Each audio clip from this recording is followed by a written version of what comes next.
Millionaires tax take two, 1 month after Governor Chirstie vetoed a measure that would increase taxes for those making more than $1 million. Democratic lawmakers tried yet again to get the bill approved. But the attempt at an override vote failed as final tally splits among party lines. Republicans say it was simply political drama, but Democrats say it will be seniors who will ultimately suffer the consequences. Mike Gilliam has more.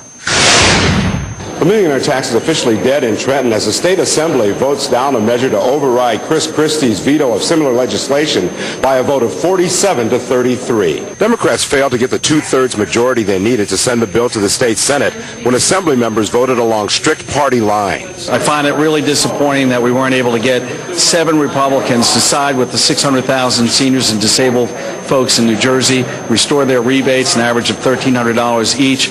Instead, they sided with 16,000 millionaires. But the governor says this is all about shared sacrifice. It is about shared, well, it's not about shared sacrifice. The governor is not sharing sacrifice when he's giving 16,000 millionaires a tax cut. Back in May, the governor wasted no time vetoing the legislation, saying no to any new taxes. He has continued that pledge and is looking to cap property tax increases at 2.5%. I'm the person who's elected statewide along with the lieutenant governor. We're the ones who are supposed to be standing up for all the people in the state and trying to get through kind of the old petty politics of yesterday. And you don't do that by saying, "Mother, may I?" But Democrats say the millionaire tax would provide $637 million that could be used to restore property tax rebates and prescription drug help to the elderly and disabled that were cut in Chirstie's budget. What's your message to the governor? That you're wrong, that you got elected to help the people of the state of New Jersey, and that includes senior citizens. And he may not want to do that, but that's his obligation. Was this actually political theatrics here? Of course. They knew that this override was never happening. Why else would you post something that you know the answer to unless you simply are playing to the media? Joining me now, Deborah Howlett, president of New Jersey Policy Perspective, and Jerry Cantrell, who is president of Common Sense Institute of New Jersey. Now, your organization supports a surtax on millionaires. Why is that? Well, we took Governor Chirstie at his word when he said that the sacrifice should be shared, and we believe that the millionaires in the state should share in the sacrifice, that the burden shouldn't be shifted to seniors through property tax rebate cuts, or to the poor through cuts to programs, or even to the poor through tax increases through a cut to the federal earned income tax credit, which Chirstie has approved. He said everybody should share in the sacrifice. We think that means millionaires too. We also think that's a more progressive policy than passing on higher taxes to property taxpayers. Now, you're opposed to it. Why? Well, it's been 6 years ago this month that the McGreevey half-millionaires tax was imposed, raising the tax rate, I think, from 6.37 up to 8.97, which is the current top.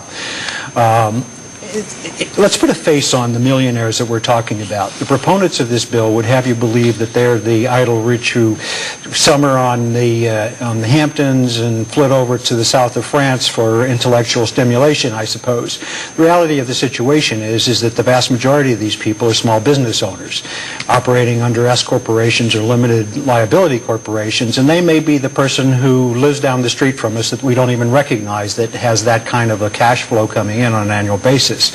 And, you know, if we want to talk about fair, you know, we should develop some sort of a lottery system so that maybe, you know, 1 year if your number was picked out of there, you could sit on the tax stretch or the Look, in this economy, if you're making $1 million a year, you're doing pretty darn good.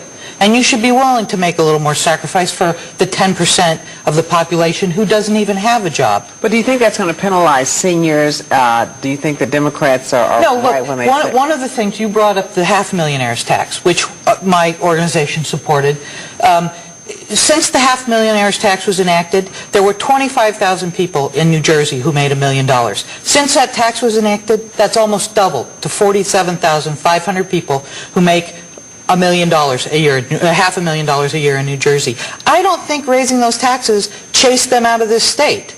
I think it created opportunities, and it created the sorts of communities that people want to live in. Good schools, timely police response, libraries that you can check books out of and work on the internet with. That's what people want. That's how you have to pay for it. Do you think that's happened since the economy's... Well, I don't know. It's pretty good. If you're making $1 million a year, the economy can't be too bad on you right now, could it? What's your reaction to that? I would argue that if you pose that question to those people who are the vast majority of those people, they would say it isn't fair. They're struggling in many cases. They may be running a local McDonald's franchise. They may be running a machine shop down near the military base or something of that nature. They get up maybe at 4 o'clock in the morning and put in 14-hour days. So I don't think they're going to find it all that fair.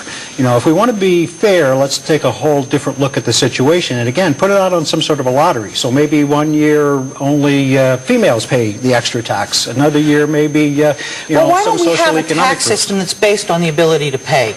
That's one of the problems with property taxes in the state right now. Property taxes are a regressive form of tax. It has nothing to do with your ability to pay. If you're earning $1 million a year, you have a greater ability to pay than people who earn $72,000 a year, which is the average salary in New Jersey. And we should be honest and admit that. Because those people who are the vast majority, again, are employing people in these jobs, these blue-collar jobs, whether it's at a McDonald's or in that machine shop.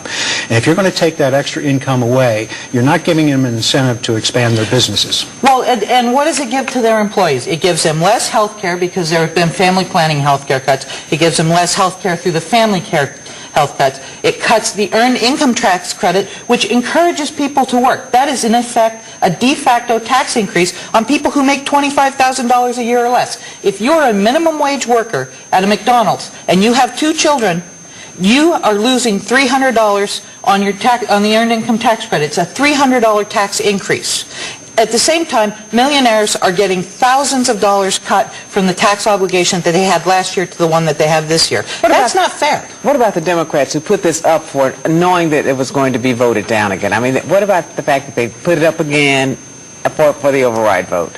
Well, I suspect, you know, there's some theater going on, a little bit of drama around this time of the year. But do we have time for that? I mean, you know. Sure, they have until the 1st of July. Honestly, I don't think so. That's when the budget has to be passed, right? Just as the welfare program did not solve poverty in this country that was put in place in the 60s, this kind of a program is always a Band-Aid. It's like taking aspirin to cure cancer. It may be alleviating some of the pain, but it's not solving the problem. To relieve property taxes. Which means that they're going to increase 2.5% every year, and over the life of a mortgage, it will guarantee that your property taxes double.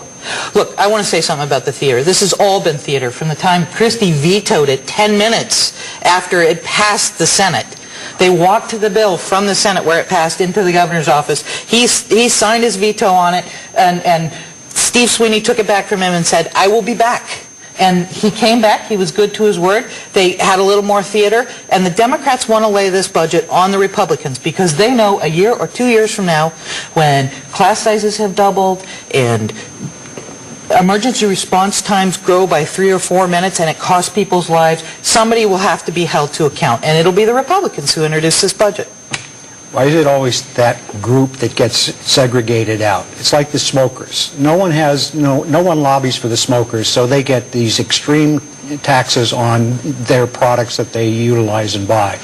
There's no lobbying group that's out there that's saying this is unfair. Same thing with these millionaires. They paint them as the picture of that idle rich that's flying off and they're superstars and that sort of thing.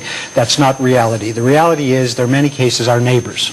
And we're asking for a 1-year increase. A 1-year increase. It was there last year. It was there last year. And reality is it's not there this year. Thank you, though.